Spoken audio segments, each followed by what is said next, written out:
قلنا وبنقول وهنقول الدوري السعودي سيصبح أقوى دوري في العالم. الكلام ده مش أنا اللي بقوله، الكلام ده بيقوله الأرقام، بيقولوا الصفقات اللي تمت في الدوري السعودي، وعلى رأسها طبعا رونالدو وكريم بنزين أحسن لاعب في العالم، وساديو ماني وفيرمينيو وأندرسون. نجوم العالم كلهم جاءوا إلى السعودية.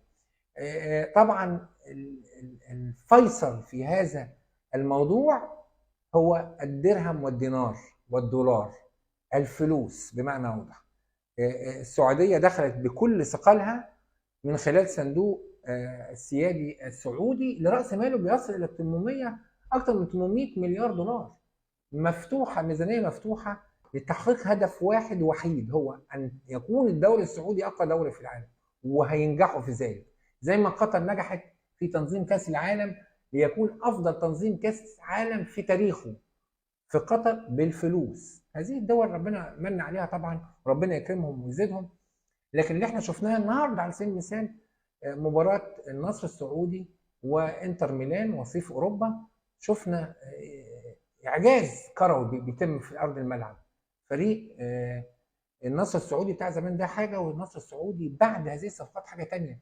وده بينطبق على اتحاد جده طبعا اللي جاب كريم بنزيما، وعلى الاهلي وعلى الهلال، لا لا، وعلى الاتفاق.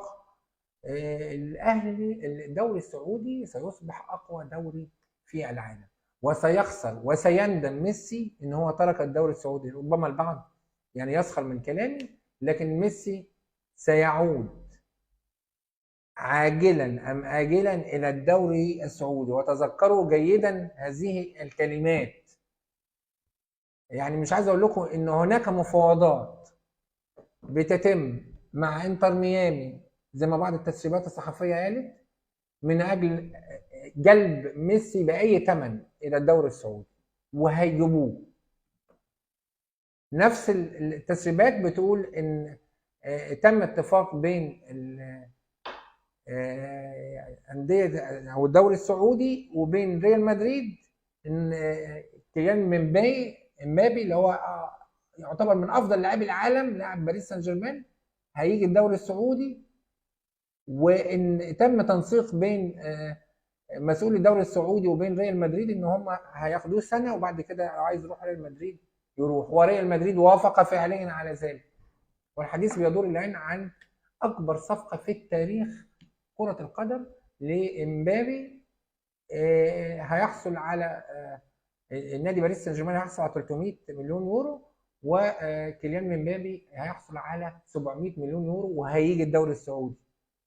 بيشتغلوا بشعار اللي تعرف ديته اقتله، او تعرف ديته ادفع له. هيجي الدوري السعودي كيليان امبابي، وهيبقى اقوى دوري في العالم، واللي احنا شايفين المؤشرات وبدات فعليا. فكل التحيه والتقدير لمسؤول الدوري السعودي، ونتمنى طبعا يكون الدوري العربي اقوى دوري في العالم. انا شخصيا بدات اشجع النصر السعودي، اولا انه لون فانيله النادي الاسماعيلي ان انا بشجعه، والاداء ولا اروع في الحقيقه. واحنا عايزين كده الكره العربيه تاخد مكانها الحقيقي في خريطه الكره العالميه، وان شاء الله ده يتحقق على ايدي الدوري السعودي، وبعد كده ان شاء الله كل الدول العربيه. بشكركم، كنت معكم الصحفي هاني عبد